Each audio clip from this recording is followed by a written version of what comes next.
Welcome to ABC campus. आज हम IFRS 16 leases में अकाउंटिंग बाय लेसर को डिस्कस करेंगे। तो इस लेक्चर में सबसे पहले हम लीज क्लासिफिकेशन को डिस्कस करेंगे कि फाइनेंस लीज और ऑपरेटिंग लीज की क्लासिफिकेशन कैसे आइडेंटिफाई की जाती है। Then accounting for finance lease को डिस्कस करेंगे कि जनरली उसकी अकाउंटिंग के रूल्स क्या हैं। देन मैन्युफैक्चरर और डीलर लेसर के लिए जो इनिशियल रिकग्निशन है वो डिफरेंट होती है, तो वो जो सिर्फ डिफरेंस का पॉइंट है उसको हम डिटेल में डिस्कस करेंगे। देन ऑपरेटिंग लीज की अकाउंटिंग कैसे करनी है, एंड इन द एंड हम डिस्क्लोजर्स को फोकस करेंगे जिसमें फाइनेंस लीज के डिस्क्लोजर अलग, ऑपरेटिंग के अलग, और फिर जो एडिशनल फॉर्मेशन जो कि फाइनेंस लीज और ऑपरेटिंग लीज दोनों पर अप्लाई होती है वो सेपरेटली डिस्कस कर रहे होंगे।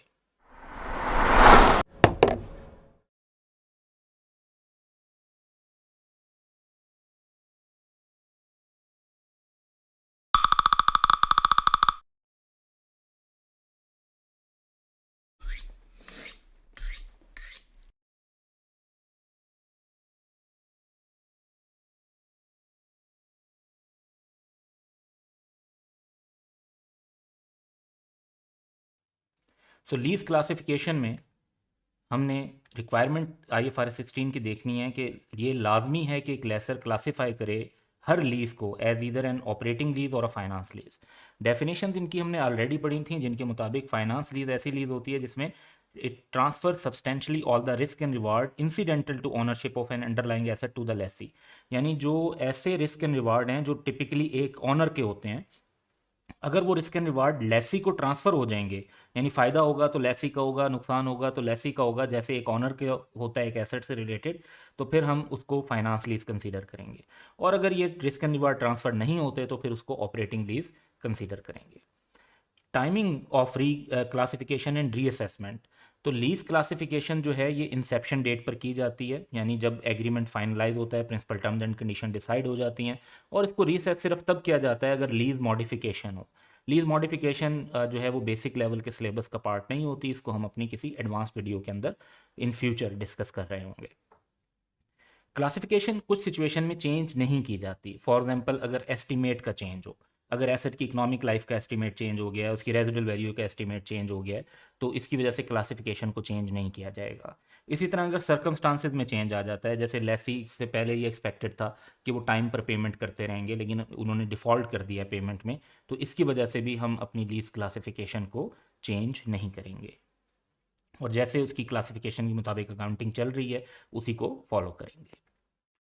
अब लीज क्लासिफिकेशन पे फर्दर गाइडेंस हम देखते हैं। Whether a lease is a finance lease और an operating lease depends on the substance of the transaction rather than the form of the contract. तो आपने ये नहीं देखना कि लेसर उस कॉन्ट्रैक्ट को फाइनेंस लीज कह रहा है या ऑपरेटिंग लीज कह रहा है, या लेसी क्या कह रहा है, या उन्होंने एग्रीमेंट के अंदर जो टर्मिनोलॉजी यूज़ की है वो क्या किया। आपने ये देखना है कि सब्सटेंस ऑफ द ट्रांजैक्शन क्या है, क्या इन सब्सटेंस जो उस लीज में रिस्क एंड रिवार्ड लेसी को ट्रांसफर हो रहे हैं या नहीं हो रहे हैं। अगर हो रहे हैं इन सब्सटेंस तो फिर उसे वो जैसे भी कह रहे हैं उसको इग्नोर करें, और ट्रांसफर हो रहे हैं तो फाइनेंस लीज, और नहीं हो रहे तो ऑपरेटिंग लीज है। स्टैंडर्ड कुछ एग्जांपल्स हमारे साथ डिस्कस करता है जो इंडिविजुअली यानी इनमें से एक भी पूरी हो जाए और इन कम्बिनेशन फाइनेंस लीज को इंडिकेट करती हैं। जैसे transfer of ownership to the lessee at the end of lease term. तो अगर at the end of lease term ownership transfer हो जाएगी लेसी को, तो एसेट की ज़्यादा वैल्यू होगी तो लेसी का ज़्यादा फायदा है, कम वैल्यू होगी तो कम फायदा है, तो रिस्क एंड रिवार्ड लेसी के हो गए। Purchase option that is reasonably certain to be exercise, के बाजुकात फेयर वैल्यू से भी लो अमाउंट के ऊपर, मार्केट वैल्यू से भी लो अमाउंट के ऊपर एक परचेज ऑप्शन दे दिया जाता है लेसी को, और ये कंफर्म होता है कि लेसी उस एसेट को खरीद लेगा, तो फिर उस एसेट के जो भी फायदे नुकसान होंगे वो लेसी ही बेयर कर रहा होगा। Lease term is major part of assets economic life. अगर हम कहते हैं एक बिल्डिंग उसकी लाइफ जो है वो इकोनॉमिक लाइफ 50 ईयर्स है, और वो 40 ईयर्स के लिए किसी ने लीज पर ले ली है, तो आप खुद सोचें कि 80% ऑफ द लाइफ और प्राइम जो उसकी लाइफ है शुरू की, वो एक लेसी यूज़ कर रहा होगा उसको, तो उसका रिस्क एंड रिवार्ड जो मेजर पार्ट है, सब्सटेंशियल पार्ट है, वो लेसी ले रहा है। तो इससे भी एक इंडिकेशन मिलती है कि ये फाइनेंस लीज है। Present value of lease payment substantially cover all of the fair value of asset. तो आप जब लीज पेमेंट्स की प्रेजेंट वैल्यू कैलकुलेट करते हैं, लेट से वो भी आ रही है जी 5 मिलियन, और जो एसेट है उसकी फेयर वैल्यू भी 5 मिलियन है, तो ये तो इस बात को रिफ्लेक्ट करता है कि जो लीज अरेंजमेंट है वो फाइनेंसिंग है, कि 5 मिलियन का एसेट लेसर दे रहा है, और उसके अगेंस्ट जो वो पेमेंट्स ले रहा है उनमें से जब इंटरेस्ट माइनस करो तो वो भी 5 मिलियन ही बनते हैं। यानी वो इनफैक्ट वही 5 मिलियन जो दे रहा है उसी पे 5 मिलियन प्लस इंटरेस्ट वो ले रहा है। तो इट मीन्स कि present value of lease payment जब ऑलमोस्ट फेयर वैल्यू के इक्वल हो, सब्सटेंशियली उसको कवर करती हो, तो फिर हम कहते हैं कि this is a finance lease. इसमें जो लीज टर्म है ये नॉर्मली देखा जाता है 75% क्राइटेरिया अप्लाई कर दिया जाता है, स्टैंडर्ड में मेंशन नहीं है। और इसी तरह लीज पेमेंट्स को देखा जाता है कि 90% और अबव।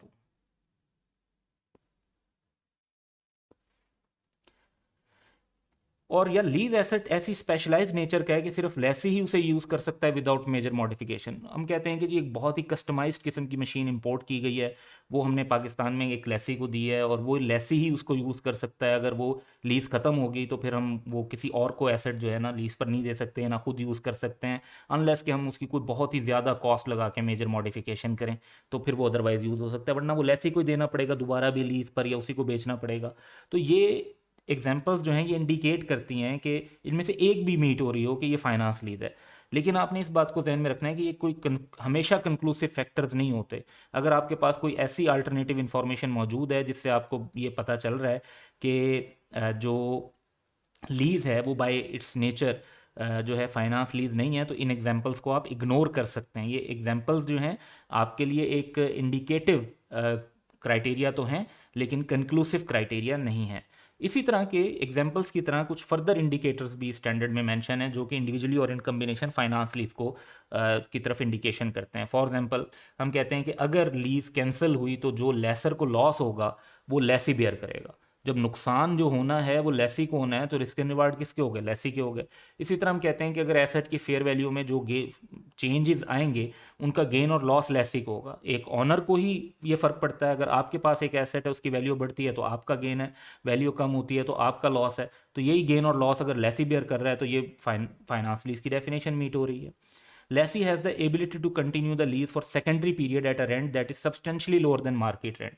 कि वैसे तो लीज टर्म जैसे हम कहते हैं ये एक एसेट की लाइफ है 50 ईयर्स और लीज टर्म जो है ना वो सिर्फ जो है ना 10 साल है, लेकिन लेसी के पास ये ऑप्शन है कि वो बाद में बहुत ही मामूली पैसे दे के जो रिमेनिंग जो है ना 40 ईयर्स के लिए भी लीज कंटिन्यू कर सकता है। तो बड़ा साफ नज़र आ रहा है कि जब उसे बहुत मामूली रकम देनी पड़ेगी तो उसके लिए तो ये बेनिफिशियल होगा कि वो लीज को कंटिन्यू कर ले सेकेंडरी पीरियड के लिए भी, तो लीज की टर्म असल में तो एक्चुअली ज़्यादा हो जाएगी।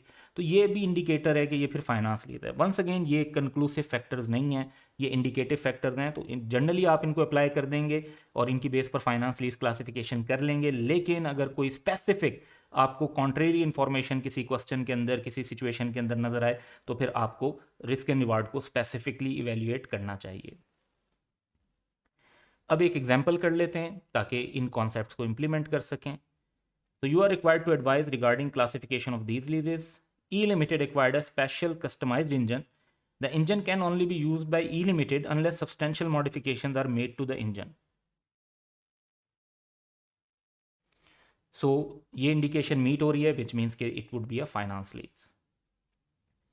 P Limited acquired an asset on lease with fair value of rupees 100,000 and present value of lease payments is rupees 92,500. तो 92.5% is the present value of fair value. तो ये present value of lease payment substantially cover all of the fair value of asset का criteria meet कर रहा है. It would be finance lease. M Limited acquired an asset on lease economic life of 20 years while M Limited want to use the asset only for 17 years. The company has no intention to purchase the asset at the end of its lease term, but still you can see कि 85% of the life जो है वो M Limited ही उस asset को use कर रहा होगा. So this is also finance lease. T Limited acquired an asset on lease with an option to buy the asset at the end of lease term for rupees 12,000. The fair value of the asset at the end of lease term is expected to be at least 55,000. We can clearly see के 55,000 और 12,000 का जो difference है कि एक चीज़ जिसकी fair value कम से कम 55,000 expected है और आपके पास ये ऑप्शन है कि आप उसे 12,000 में ले सकते हैं, आपको ज़रूरत नहीं भी है तो भाई आप 12,000 में लेंगे और मार्केट में 55,000 की सेल कर देंगे। तो जो फ़ायदा है वो लेसी को होने वाला है। तो यहाँ पर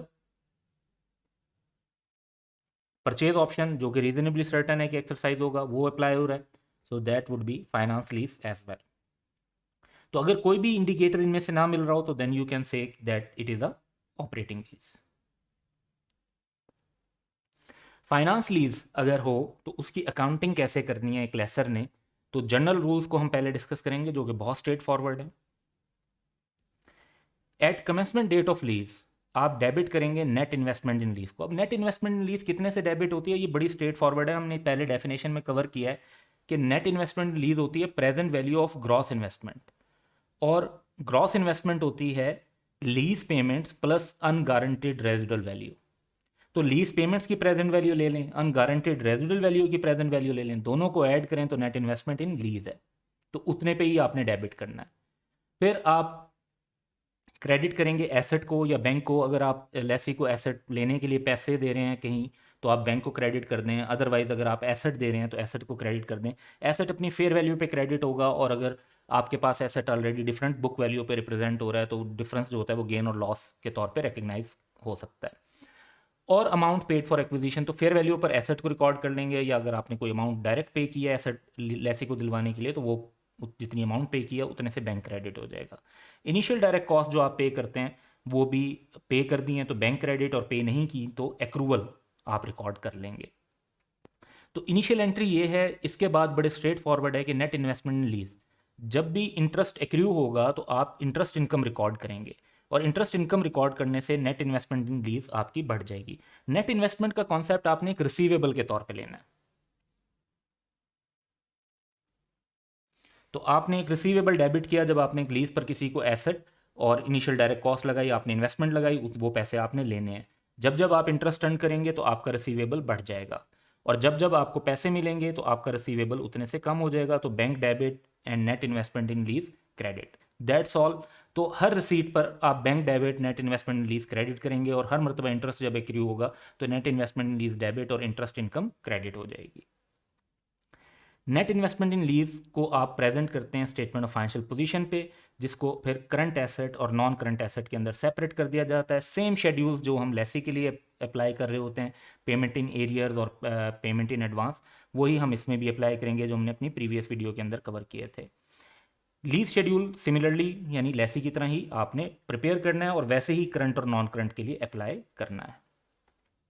अब अकाउंटिंग फॉर फाइनेंस लीज, अगर लेसर मैन्युफैक्चरर और डीलर है तो उसकी इनिशियल रिकग्निशन डिफरेंट हो जाती है, और अब उसकी एंट्री क्या पास होगी उसको देखते हैं। तो आपने नेट इन्वेस्टमेंट इन लीज को डेबिट करना है, ये तो सेम रूल है, इसमें कोई फर्क नहीं होगा। तो दूसरा ये कि आप कॉस्ट ऑफ सेल्स को डेबिट करेंगे क्योंकि आप अपनी इन्वेंट्री का आइटम सेल कर रहे हैं, लेकिन कॉस्ट ऑफ सेल्स को आप डेबिट करेंगे cost minus present value of unguaranteed residual value, क्योंकि जितने का एसेट आपको वापस मिल जाना है, पैसों के अलावा आपको एक्सपेक्टेड है कि वो गारंटेड नहीं है लेकिन इतनी की चीज़ वापस आ जाएगी, तो जो चीज़ वापस आ जाएगी वो आपकी कॉस्ट नहीं है, तो आप कॉस्ट नेट रिकॉर्ड करेंगे, यानी जो कॉस्ट है इन्वेंट्री की आपकी बुक्स में minus present value of unguaranteed residual value. Sales को आपने रिकॉर्ड करना है लोअर ऑफ फेयर वैल्यू या present value of lease payments, जो भी इनमें से आपकी अमाउंट बनती है। इस पर हम एक नोट भी डिस्कस करेंगे अभी। और इन्वेंट्री जाहिर बात है कि आपके पास से जा रही है तो वो एट कॉस्ट आप क्रेडिट कर देंगे ताकि आपकी इन्वेंट्री का लेवल करेक्ट हो जाए। Initial direct cost separately expense के तौर पर रिकॉर्ड की जाएंगी, क्योंकि मैन्युफैक्चरर और डीलर लेसर के लिए इनको नॉर्मल पार्ट समझा जाता है, क्योंकि आइटम वो सेल करते हैं तब भी इस तरह की कॉस्ट लगा रहे होते हैं कि कमीशन दे रहे होते हैं, दूसरे काम कर रहे होते हैं। तो लीज के अंदर ये कॉस्ट उनकी डिफरेंट नहीं है, जिस तरह वो बाकी अपना मार्केटिंग सेलिंग एक्सपेंस रिकॉर्ड करते हैं वो इसी तरीके से इनिशियल डायरेक्ट कॉस्ट का एक्सपेंस रिकॉर्ड करेंगे। अब हमने दो चीज़ें रिकॉर्ड की, sales and cost of sales. इन दोनों के डिफरेंस से सेलिंग प्रॉफिट और लॉस कैलकुलेट हो जाएगा, जो आप प्रॉफिट और लॉस में रिकॉर्ड कर सकते हैं। और यहां पर आपको IFRS 15 अप्लाई करने की जरूरत नहीं होती है सच, वेदर ये IFRS 16 स्पेसिफिकली कहता है regardless of whether the lessor transfer the underlying asset as described in IFRS 15। तो आपने IFRS 15 के क्राइटेरिया के मुताबिक मुकम्मल कंट्रोल ट्रांसफर किया है या नहीं किया, उसको हम फोकस नहीं कर रहे होंगे, और हम फोकस कर रहे होंगे कि हमने अगर मैन्युफैक्चरर डीलर लेसर है और फाइनेंस लीज का क्राइटेरिया मीट हो रहा है तो हम सेलिंग प्रॉफिट रिकग्नाइज कर सकते हैं। अब हम बात करते हैं नोट 2 की। तो सेल्स को हमने कहा कि रिकॉर्ड करना है lower of fair value and present value of lease payment पे, mostly this is being recorded at present value of lease payments. So manufacturer dealer lessor sometimes quote artificially low rate of interest in order to attract customer. यानी वो असल में तो interest ज़्यादा ले रहे होते हैं, लेकिन कस्टमर को वो ये बताते हैं कि जी सिर्फ 2% इंटरेस्ट है, सिर्फ 4% इंटरेस्ट है, और उस कस्टमर को अट्रैक्ट कर रहे होते हैं। अब ऐसे रेट को अगर हम अपनी कैलकुलेशन में यूज़ कर लेंगे तो हमारी इनिशियल जो सेलिंग प्रॉफिट है वो ज़्यादा रिकॉर्ड हो जाएगा और इंटरेस्ट इनकम फिर कम रिकॉर्ड हो रही होगी, तो ये अलाउड नहीं है। इस पर स्टैंडर्ड फिर क्या कहता है, if artificially low rates of interest are quoted, manufacturer dealer lessor shall restrict selling profit to that which would apply if a market rate of interest were charged. तो इसका मतलब ये हुआ कि ये जो हमने present value of lease payment लेनी है, ये market rate of interest apply करके लेनी है। बाकी जो accrual of interest and receipt की एंट्रीज हैं वो बिल्कुल सेम है, उनमें कोई डिफरेंस नहीं है, वो जैसे नॉर्मल लेसर की अप्लाई होती हैं वैसे ही मैन्युफैक्चरर और डीलर लेसर की भी आप रिकग्नाइज करेंगे। Now let's talk about accounting for operating lease. तो इसमें सबसे पहले तो आपने लीज इनकम रिकॉर्ड करनी है। लीज इनकम को आपने स्ट्रेट लाइन बेसिस पे प्रॉफिट और लॉस में रिकॉर्ड करना है, अनलेस कि कोई और सिस्टमेटिक बेसिस ज़्यादा रिप्रेजेंटेटिव हो उस बेनिफिट की जो आपको लीज एसेट से डिराइव हो रहा है। तो जनरली वो क्वेश्चन में फिर अगर अल्टरनेटिव होगा तो वो ज़रूर बताएगा, लेकिन अल्टरनेटिव नहीं होगा तो हमारा default rule straight line basis का है, और स्ट्रेट लाइन बेसिस ये है कि हर पीरियड में इक्वल एक्सपेंस आप रिकग्नाइज कर रहे होंगे। रिलेटेड कॉस्ट, अब एक जो लीज इनकम आप एक एसेट से जनरेट कर रहे हैं तो उस एसेट की कोई मेंटेनेंस की कॉस्ट है, कोई इंश्योरेंस की कॉस्ट है, उसकी कोई डेप्रिसिएशन वगैरह है, तो उसको भी आप एक्सपेंस बनाएंगे ताकि मैचिंग कॉन्सेप्ट फॉलो हो और इनकम और एक्सपेंस मैच होकर आपके पास सही प्रॉफिट कैलकुलेट हो। एसेट क्योंकि ऑपरेटिंग लीज में लेसर की बुक्स में रिकॉर्ड हो रहा होगा तो उसकी डेप्रिसिएशन भी चार्ज की जाएगी, जो एंटिटी की नॉर्मल डेप्रिसिएशन पॉलिसी होगी I-16 I-38 के मुताबिक, उसके मुताबिक। और इम्पेयरमेंट भी चार्ज करेंगे अगर बनती होगी तो I-36 के मुताबिक। अगर इंडिकेटर है तो इम्पेयरमेंट के लिए टेस्ट करें, और अगर इम्पेयरमेंट आपके पास आइडेंटिफाई होती है तो उसको अकॉर्डिंगली I-36 के मुताबिक ही रिकग्नाइज करें। Presentation statement of financial position के अंदर कैसे रिकॉर्ड की जाएगी इसकी, A lessor shall present underlying asset subject to operating lease in its statement of financial position according to the nature of the underlying asset। यानी अगर आपका वो एसेट इन्वेस्टमेंट प्रॉपर्टी को मीट कर रहा है तो आप I-40 के मुताबिक उसकी प्रेजेंटेशन कर रहे होंगे, I-16 के मुताबिक जैसे आप अपने एसेट्स की प्रेजेंटेशन कर रहे हैं वैसे कर रहे होंगे। तो जो उसकी नेचर है उसके मुताबिक जो उसकी अकाउंटिंग है वो उसमें शो हो रहा होगा।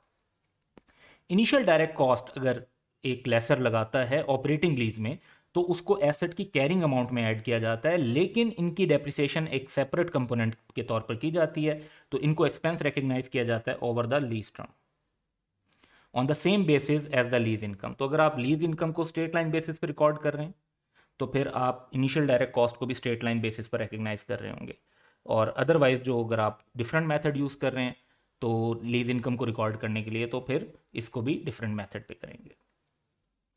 जर्नल एंट्री हमारी क्या बनेगी कि बैंक डेबिट और लीज रेंट इनकम क्रेडिट, लेकिन ऑब्वियसली पेमेंट की जो हमें अमाउंट रिसीव हो रही है वो डिफरेंट भी हो सकती है। तो अगर हम इन्हें ज़्यादा पैसे ले लिए हैं तो वो अनअर्न्ड इनकम है, और अगर अभी कम पैसे लिए हैं और कुछ पैसे हमने अभी लेने हैं तो हमारी इनकम रिसीवेबल है। So any difference in receipt वो अनअर्न्ड इनकम या इनकम रिसीवेबल के तौर पर रिकॉर्ड होगी। मैन्युफैक्चरर और डीलर लेसर के बारे में स्पेसिफिक ये पॉइंट है कि ऑपरेटिंग लीज पर अगर वो कोई एसेट देते हैं तो सेलिंग प्रॉफिट यानी रेवेन्यू और कॉस्ट ऑफ सेल्स को वो रिकग्नाइज नहीं करेंगे, क्योंकि एक्चुअली ऑपरेटिंग लीज जो है वो इक्विवेलेंट ऑफ अ सेल नहीं है।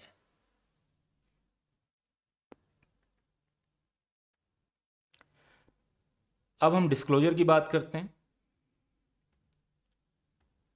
फाइनेंस लीज के अंदर जो डिस्क्लोजर्स हैं, और ये प्रेफरेबली टेबुलर फॉर्मेट के अंदर जो अमाउंट्स डिस्क्लोज की जाएंगी उसमें सेलिंग प्रॉफिट और लॉस डिस्क्लोज करना है, फाइनेंस इनकम यानी इंटरेस्ट इनकम जो net investment in the lease पर है उसको डिस्क्लोज करना है, और अगर आपको कोई वेरिएबल लीज पेमेंट्स मिली हैं जो कि आपने पहले नेट इन्वेस्टमेंट इन लीज में शामिल नहीं की हुई थी तो उनको रिकॉर्ड करना है। Changes in net investment in lease, अब जो हमारी चेंजेस आती हैं उसमें कुछ होती हैं क्वालिटेटिव और कुछ होती हैं क्वांटिटेटिव। क्वालिटेटिव चेंज तो बाज़ात इस तरीके से आता है कि उसकी हम कहते हैं कि जी वो बैड डेट होने के क्या चांस हैं, उस पर कोई अलाउंस है, कितने पैसे मिलने का चांस है, वो उसकी क्वालिटी है। क्वांटिटेटिव ये है कि उसकी अमाउंट में क्या इंक्रीज़ और डिक्रीज़ हुआ, तो सिग्निफिकेंट चेंजेस अगर हों तो उसके बारे में भी डिस्क्लोजर देना होगा। इसके अलावा मेचोरिटी एनालिसिस हमने बनाना होता है। मेचोरिटी एनालिसिस में जो रिक्वायरमेंट है वो ये है कि मिनिमम जो फर्स्ट 5 ईयर्स हैं हर साल की अलग अलग आप पेमेंट बताते हैं अनडिस्काउंटेड यानी प्रेजेंट वैल्यू के बगैर। और उसके बाद आप मोर देन 5 ईयर्स की रिमेनिंग ईयर्स का एक सिंगल टोटल दे सकते हैं। रिकन्सिलेशन एक डेवलप करनी होती है। रिकन्सिलेशन में अनडिस्काउंटेड लीज पेमेंट्स, जो ये हमने मैच्योरिटी एनालिसिस में जिनका टोटल किया होता है, इसको हम नेट इन्वेस्टमेंट लीज के साथ रिकनसाइल करते हैं। और रिकन्सिलेशन में मैक्सिमम 2 आइटम्स आएंगे आपके, अनगारंटेड रेजिडुअल वैल्यू और unearned finance income. Unguaranteed residual value add होगी, अनअर्न्ड फाइनेंस इनकम लेस होगी, तो आपके पास नेट इन्वेस्टमेंट इन लीज आ जाएगी। सो ये डिस्क्लोजर कैसे बनता है? मैच्योरिटी एनालिसिस जैसे आप देख रहे हैं कि less than 1 year, next 1 year के अंदर जो पेमेंट्स रिसीव होनी है, 1 to 2, 2 to 3, 3 to 4, 4 to 5 और मोर देन 5 का फिर आप एक एग्रीगेट दे देंगे, सिंपल टोटल आ जाएगा। फिर आपने रिकन्सिलेशन बनानी है। अब रिकन्सिलेशन में स्टार्टिंग पॉइंट आपका मैच्योरिटी एनालिसिस का टोटल है, यानी अनडिस्काउंटेड लीज पेमेंट्स। उसमें आप जब अनगारंटेड रेजिडुअल वैल्यू ऐड करते हैं तो आपके पास आ जाती है ग्रॉस इन्वेस्टमेंट इन लीज। और gross investment in the lease जो है, उसमें से अनअर्न्ड फाइनेंस इनकम लेस करेंगे तो आपके पास आ जाएगी नेट इन्वेस्टमेंट इन लीज, जिसे फिर आपने करंट और नॉन करंट के अंदर अपने स्टेटमेंट ऑफ फाइनेंशियल पोजीशन के अंदर शो किया होता है। अब टिपिकली हमने, क्योंकि अनअर्न्ड फाइनेंस इनकम को सेपरेटली नहीं रिकॉर्ड किया हुआ होता, तो इसका एक आसान तरीका ये है कि जब आप यहाँ तक कैलकुलेशन कर लेते हैं, नेट इन्वेस्टमेंट एंड लीज आप जब शेड्यूल बनाते हैं पेमेंट्स का, वहाँ से मिल जाती। तो जो डिफरेंस होगा वो अनअर्न्ड फाइनेंस इनकम होगी। और इन अदर वर्ड्स, आप ग्रॉस इन्वेस्टमेंट की प्रेजेंट वैल्यू निकाल लें तो वो नेट इन्वेस्टमेंट है, और जो डिफरेंस है वो अनअर्न्ड फाइनेंस इनकम है। ऑपरेटिंग लीज से रिलेटेड डिस्क्लोजर्स पे बात करते हैं। तो अमाउंट्स जिनको हमने टेबुलर फॉर्मेट में डिस्क्लोज करना है, उसमें लीज इनकम जिसको आप सेपरेटली डिस्क्लोज करेंगे, वेरिएबल लीज पेमेंट सेपरेटली होगी और बाकी लीज इनकम सेपरेट होगी। डिस्क्लोजर्स I-16 के मुताबिक अगर आपके जो एसेट है उसको आप शो करेंगे, और ओन्ड एसेट से अलग वो एसेट बताएंगे जो सब्जेक्ट टू ऑपरेटिंग लीज है। इसके बाद अदर स्टैंडर्ड्स के डिस्क्लोजर, जैसे अगर आप IS-36 impairment, IS-38 intangible asset, IS-40 investment property या बायोलॉजिकल एसेट जो है, उसके जो आपने एसेट्स हैं और उनको ऑपरेटिंग लीज पर दिया हुआ है, तो जो उनके रेलिवेंट डिस्क्लोजर रिक्वायरमेंट्स हैं वो आप फॉलो करेंगे। मैच्योरिटी एनालिसिस बनेगा। मैच्योरिटी एनालिसिस में सेम रिक्वायरमेंट है फाइनेंस लीज की तरह, कि आपने मिनिमम फर्स्ट 5 ईयर्स जो हैं उनको अलग अलग बताना है, और उसके बाद मोर रिमेनिंग जो ईयर्स हैं उनका एक टोटल दे देना है। इसके अंदर रिकन्सिलेशन की रिक्वायरमेंट नहीं है, सिर्फ आपको मैच्योरिटी एनालिसिस देना होता है। तो उसमें आप शुरू में हर ईयर अलग, और फिर cumulative amount of remaining years जो हैं वो दे देते हैं, और सिंपली अनडिस्काउंटेड अमाउंट्स होंगी, प्रेजेंट वैल्यू लेने की ज़रूरत नहीं है। एडिशनल इन्फॉर्मेशन की बात करते हैं।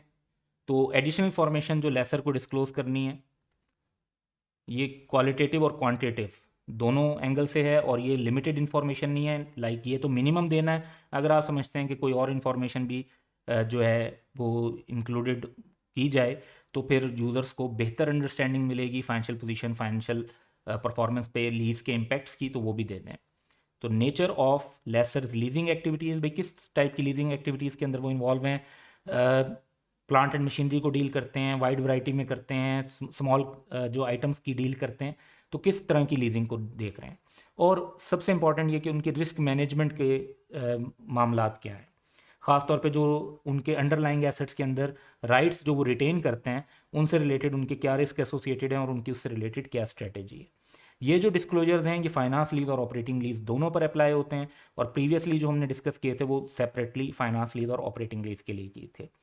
यहाँ पर ये बात बहुत इंपॉर्टेंट है कि इसके अलावा भी जो हमने अकाउंटिंग इस वीडियो के अंदर हम डिस्कस की है, वो बहुत स्ट्रेट फॉरवर्ड सिंपल अकाउंटिंग की है, ताकि आसानी रहे समझने में, और वो जिस तरह से हमने लेसी की अकाउंटिंग की थी उसके साथ भी कंसिस्टेंट है। कई जगह पर आप अल्टरनेटिव सोल्यूशन देखेंगे जिसमें ग्रॉस इन्वेस्टमेंट और अनअर्न्ड फाइनेंस इनकम वगैरह को एंट्रीज में इनकॉर्पोरेट किया गया होता है। वो अकाउंटिंग भी करेक्ट है, लेकिन वो अननेसेसरीली कॉम्प्लिकेटेड है, और उससे आपकी जो फाइनेंशियल स्टेटमेंट्स की फिगर्स हैं और इन सब पे कोई इम्पैक्ट नहीं पड़ता। और याद रखें कि स्टैंडर्ड्स जो हैं वो स्पेसिफिक जर्नल एंट्री में क्या डेबिट करना है, क्या क्रेडिट करना है, ये आइडेंटिफाई नहीं करते। हमें अल्टीमेटली फाइनेंशियल स्टेटमेंट्स का फाइनल इम्पैक्ट चाहिए होता है। तो हम सारे जो सिंपल अकाउंटिंग करके भी अपने तमाम डिस्क्लोजर्स और जो स्टेटमेंट ऑफ फाइनेंशियल पोजीशन और स्टेटमेंट ऑफ कंप्रिहेंसिव इनकम की अमाउंट्स हैं उनको डिटरमिन कर सकते हैं।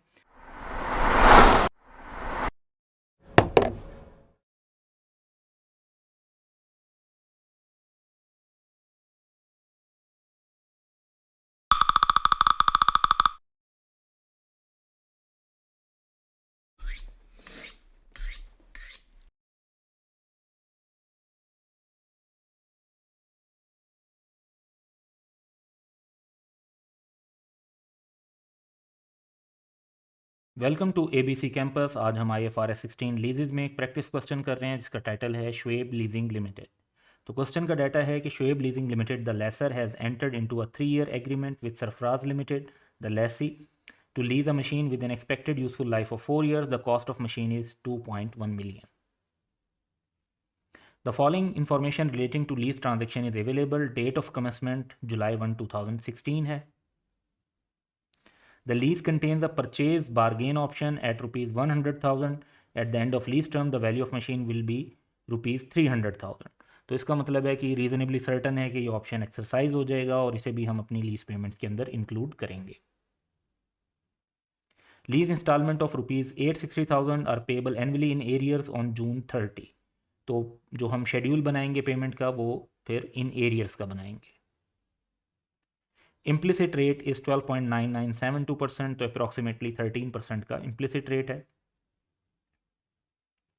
क्वेश्चन की रिक्वायरमेंट है कि prepare the journal entries for the years ending June 30, 2017, 18 and 19 in the books of lessor ignored tax. अच्छा, अब यहाँ पर जो है 3 year की टर्म है और 4 years की यूथफुल लाइफ है। तो रिक्वायरमेंट है कि लेसर के लिए हमने एंट्री पास करनी है। तो यूजफुल लाइफ तो रेलिवेंट नहीं होगी क्योंकि ये फाइनेंस लीज है। And produce extract from the statement of financial position including relevant notes as at June 30, 2017 to show how the transaction carried out in 2017 would be reflected in the financial statement of the lessor. Disclosure of accounting policy is not required। तो इस question के parts को पूरा करने के लिए हम part 1 separately develop कर लेंगे जिसमें हम आंसर और उसके बाद जर्नल एंट्रीज का फॉर्मेट बना लेंगे। लेकिन हमें अपनी एंट्रीज करने के लिए अमाउंट्स जो चाहिए होंगी वो हमें एक शेड्यूल बना के कवर करनी पड़ेंगी। तो we would start from working. इसी तरह पार्ट बी हमें जो बनाना है उसमें हम statement of financial position as at 30 June 2017, फिर नॉन करंट एसेट्स में नेट इन्वेस्टमेंट लीज को शो करना होगा और फिर करंट एसेट्स में भी नेट इन्वेस्टमेंट लीज को शो करेंगे। तो स्टेटमेंट ऑफ फाइनेंशियल पोजीशन के एक्सट्रैक्ट के साथ साथ ये रिक्वायरमेंट भी है कि हम नोट्स भी बनाएं। तो notes to the financial statements के अंदर एक तो मैच्योरिटी एनालिसिस बनेगा क्योंकि लेसर है, और लेसर के साथ साथ क्योंकि ये फाइनेंस लीज है तो रिकंसिलेशन भी बनेगी।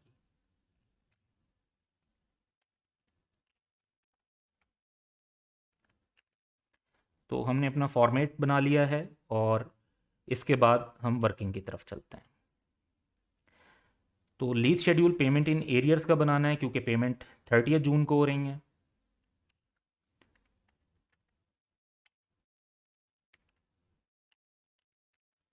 Payment date, opening balance, interest rate 12.9972%, payments और फिर क्लोजिंग बैलेंस। तो हम स्टार्ट करेंगे। जो फर्स्ट पेमेंट 30 जून 2017 को होगी तो सबसे पहले हमें ओपनिंग बैलेंस लेना है। अब ओपनिंग बैलेंस के लिए हमारे पास कॉस्ट ऑफ मशीन तो है और लेसर के लिए जो खासतौर पे फाइनेंस लीज होती है interest rate implicit in the lease apply किया जाए। तो इसका मतलब है कि जो हमारी gross investment present value of gross investment या नेट इन्वेस्टमेंट है वो इक्वल होगी fair value plus initial direct cost के। क्वेश्चन में कोई इनिशियल डायरेक्ट कॉस्ट नहीं है तो ये मशीन जो है इसकी फेयर वैल्यू अगर 2.1 मिलियन ही है तो फिर ये 2.1 मिलियन ही हमारी नेट इन्वेस्टमेंट लीज होनी चाहिए। लेकिन क्योंकि यहाँ पे वर्ड कॉस्ट यूज़ किया हुआ है तो हम इसकी प्रेजेंट वैल्यू भी कैलकुलेट कर लेते हैं। तो प्रेजेंट वैल्यू कैलकुलेट करने के लिए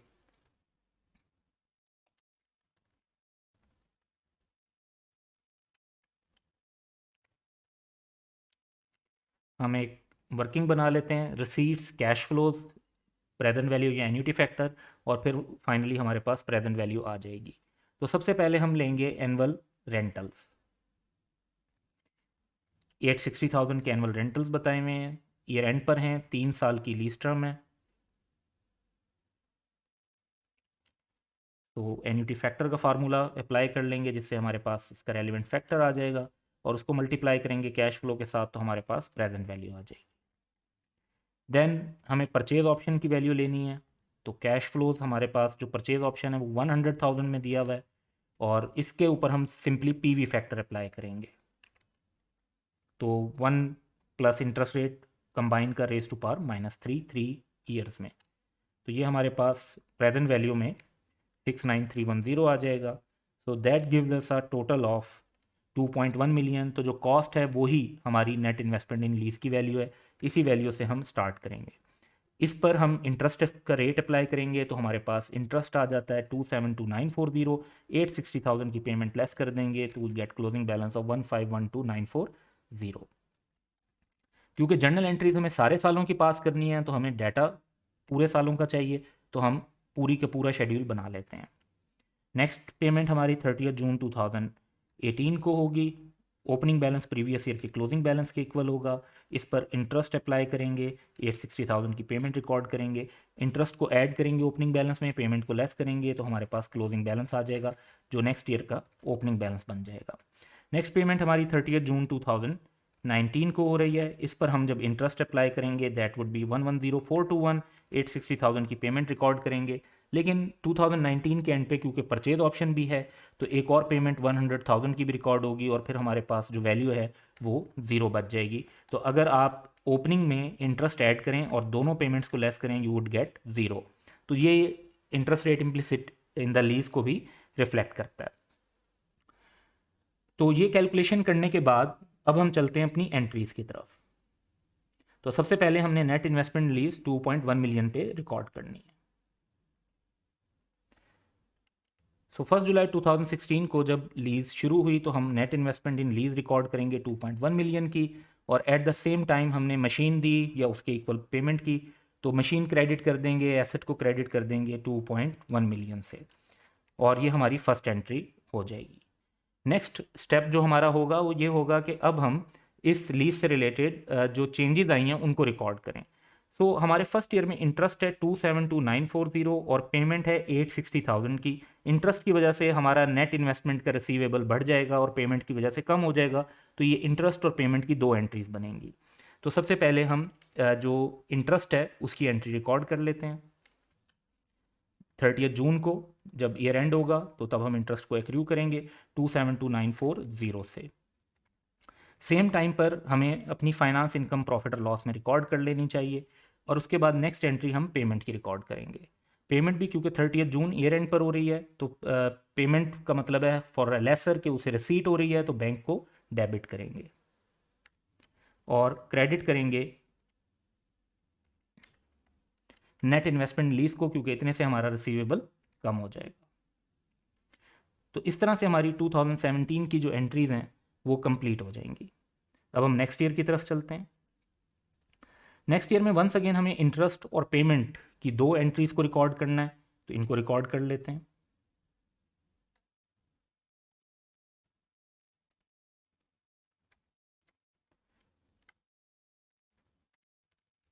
नेट इन्वेस्टमेंट डेबिट हो जाएगी, फाइनेंस इनकम क्रेडिट हो जाएगी इंटरेस्ट के अमाउंट से, और उसके बाद जब हमें रसीट मिलेगी रेंटल की तो वो डेबिट हो जाएगी और नेट इन्वेस्टमेंट क्रेडिट हो जाएगी। तो ये नेक्स्ट ईयर की भी हमारी एंट्रीज रिकॉर्ड हो जाएंगी।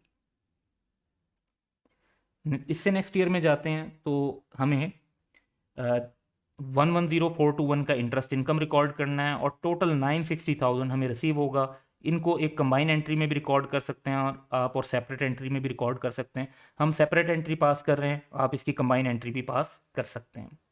तो इंटरेस्ट इनकम रिकॉर्ड करेंगे 860,000 की रिसीट और 100,000 की रिसीट। तो इंटरेस्ट इनकम की वजह से हमारा नेट इन्वेस्टमेंट का रिसीवेबल बढ़ जाएगा, और फाइनेंस इनकम हम क्रेडिट कर देंगे। इसके बाद हमें 860,000 रेंटल के रिसीव होंगे, और हमारी नेट रिसीवेबल रिसीट की वजह से कम हो जाएंगे। और क्योंकि परचेज ऑप्शन भी है तो उसके भी 100,000 रिसीव होंगे, और हमारा नेट इन्वेस्टमेंट इन लीज का रिसीवेबल कम हो जाएगा।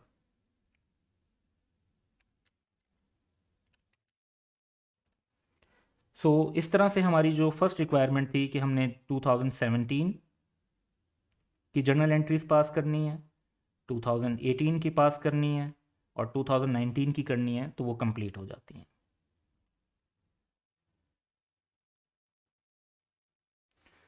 अब हम पार्ट बी को सॉल्व करने की तरफ चलते हैं, जिसमें रिक्वायरमेंट है कि हमने एक्सट्रैक्ट्स बनाने हैं, लेकिन अकाउंटिंग पॉलिसी का डिस्क्लोजर ज़रूरी नहीं है 2017 के।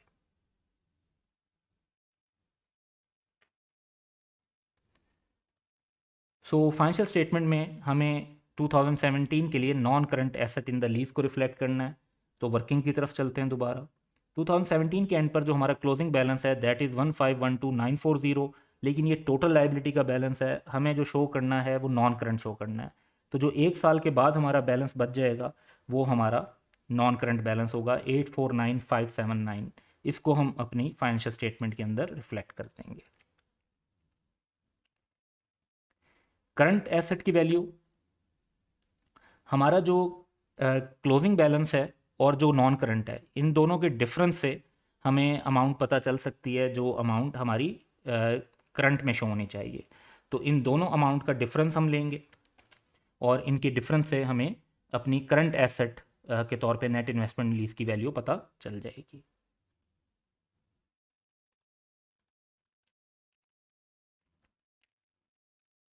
तो 1512940 minus 849579 and we get 663361। Next issue जो हमारा है कि वो हमने 2017 के एंड पर मैच्योरिटी एनालिसिस को डेवलप करना है। तो लेस टोटल 3 साल की लीज है, 1 साल तो गुजर चुका है, तो लेस देन 1 ईयर और फिर 1 to 2 ईयर्स, तो ये टोटल टाइम 2 साल बाकी हैं, तो उतने का ही काम होगा और हमारे पास जो फाइनल अमाउंट आएगी that would B undiscounted lease payment.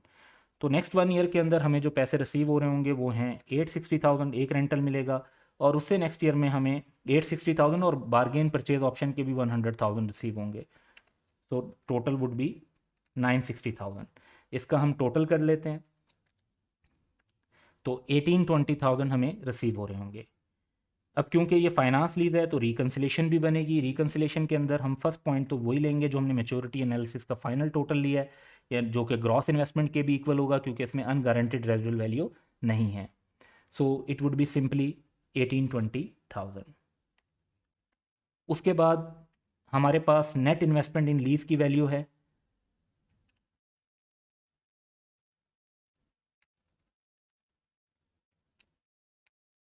1512940। ये वैल्यू आपको 2017 के क्लोजिंग बैलेंस के तौर पे भी पता चल रही है। ये वैल्यू आप अदरवाइज जो है करंट और नॉन करंट का टोटल कर लें तो तब भी आपके पास 1512940 ही आ रहा है। तो ये वैल्यूज़ हमारे पास रेडीली अवेलेबल होती है। अब जो डिफरेंस है वो क्यों आ रहा है, तो इस क्वेश्चन में अनगारंटेड रेजिडुअल वैल्यू तो नहीं है, तो डिफरेंस की सिर्फ एक ही रीज़न होती है, and that is unearned finance income. ये अनअर्न्ड फाइनेंस इनकम आप बैलेंसिंग फिगर के तौर पर भी ले सकते हैं कि आप कहें कि जी इन दो वैल्यूज़ का डिफरेंस क्या है, और आप अपने शेड्यूल से भी कैलकुलेट कर सकते हैं। बैलेंसिंग फिगर से लेना ज़रा क्विक रहता है, तो हम बैलेंसिंग फिगर भी यूज़ कर सकते हैं, लेकिन अगर हम वर्किंग वन से इसकी फिगर लेना चाहें तो कैसे लेंगे वो भी बताते हैं।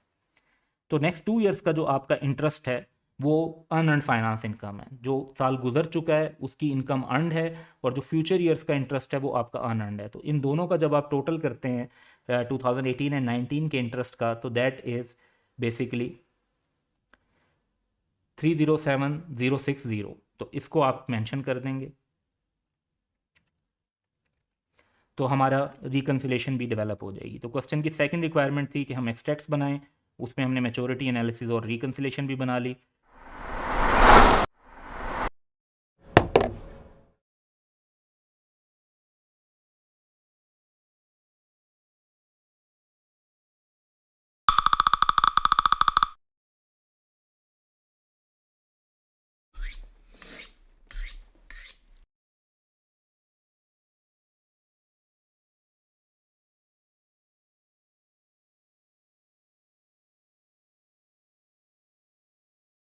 Welcome to ABC campus. आज हम IFRS 16 लीजेज में पास्ट एग्जाम कर रहे हैं, ऑटम 2014 का, और इस क्वेश्चन का टाइटल है Galaxy Leasing limited.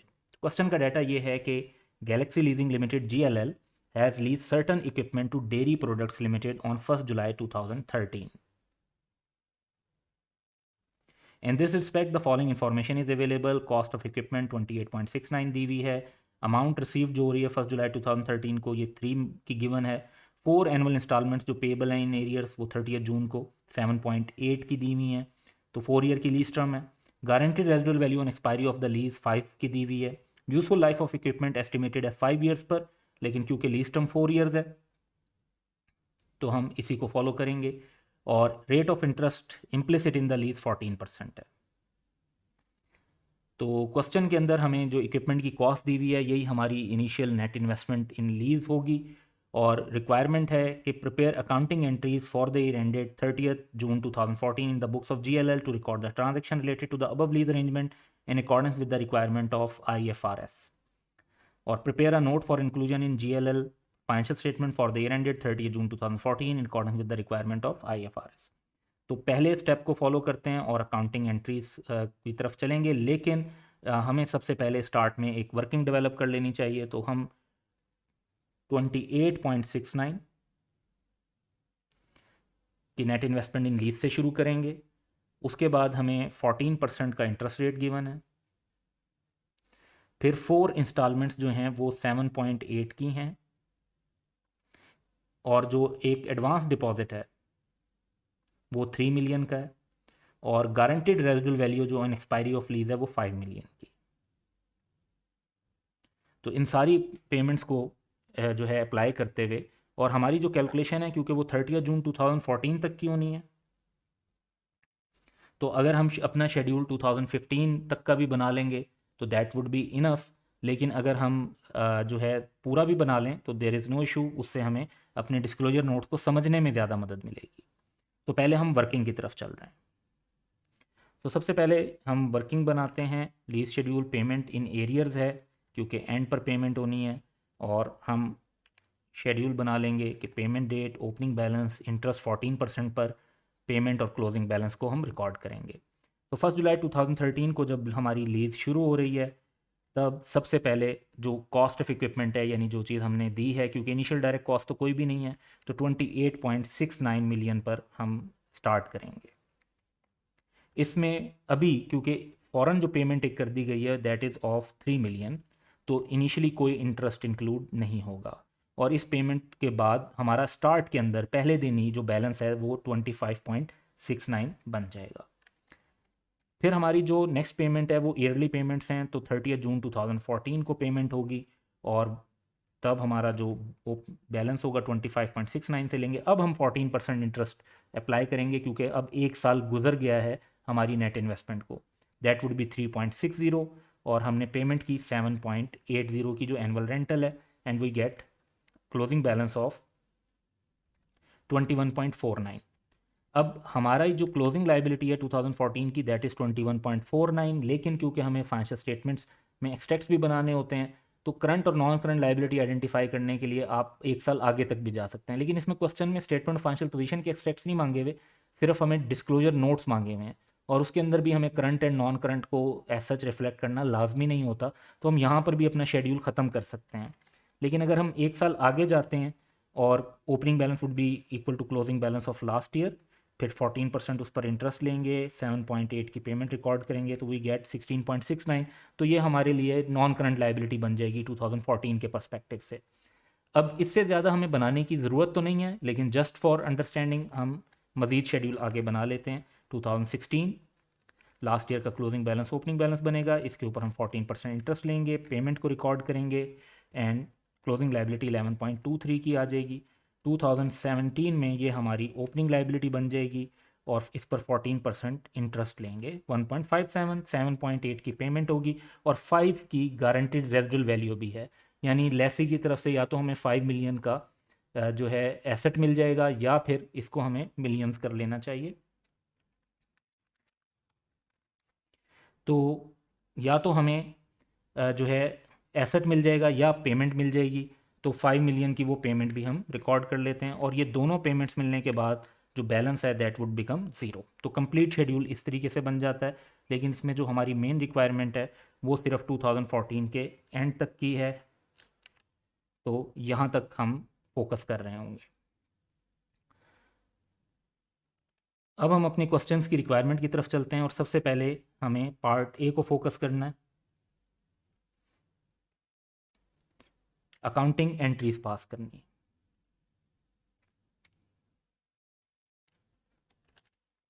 Part A में Galaxy Leasing Limited accounting entries.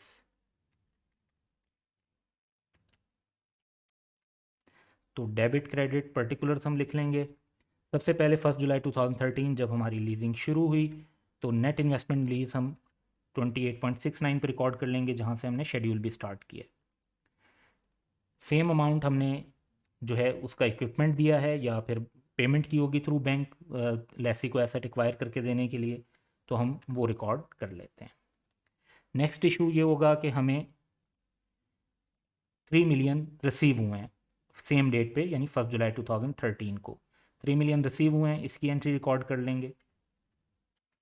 So bank debit and net investment in lease credit के इतने से हमारा नेट इन्वेस्टमेंट इन लीज का रिसीवेबल जो है वो कम हो जाएगा। नेक्स्ट इज 30 जून। 30 जून को हम इंटरेस्ट का एक्रूवल रिकॉर्ड करेंगे, दैट इज 3.60।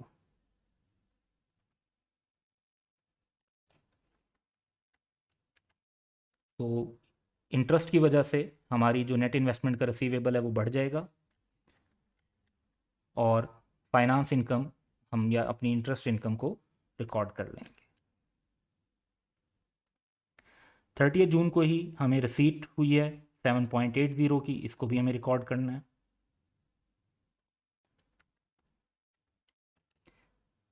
तो जब हमें पैसे मिलेंगे तो bank would be debited and net investment lease का रिसीवेबल हमारा रिड्यूस हो जाएगा।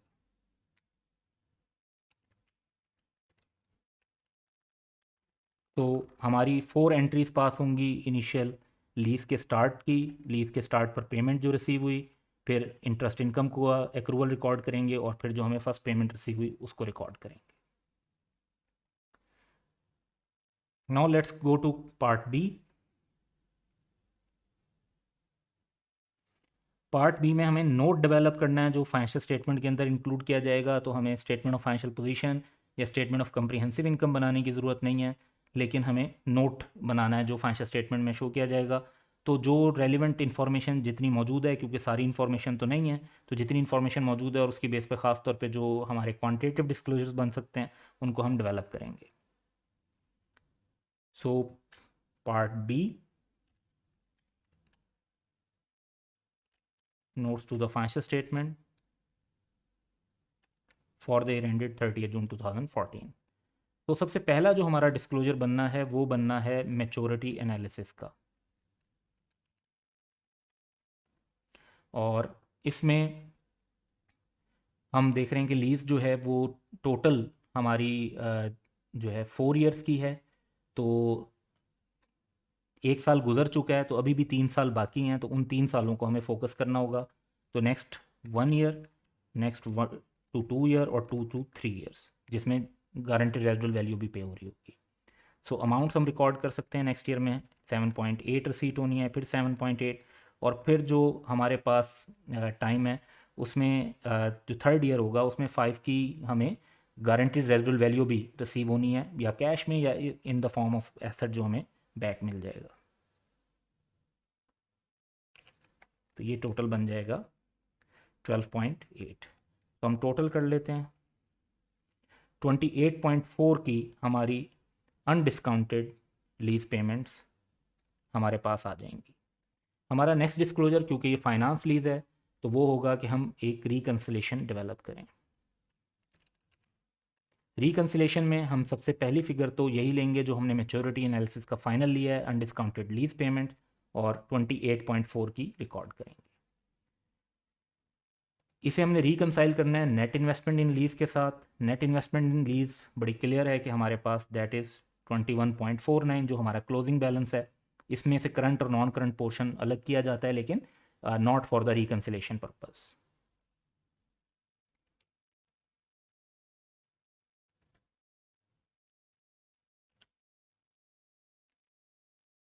जो इनका डिफरेंस है वो आप एज अ बैलेंसिंग फिगर भी उसे अर्न फाइनेंस इनकम ले सकते हैं, दैट वुड बी 6.91।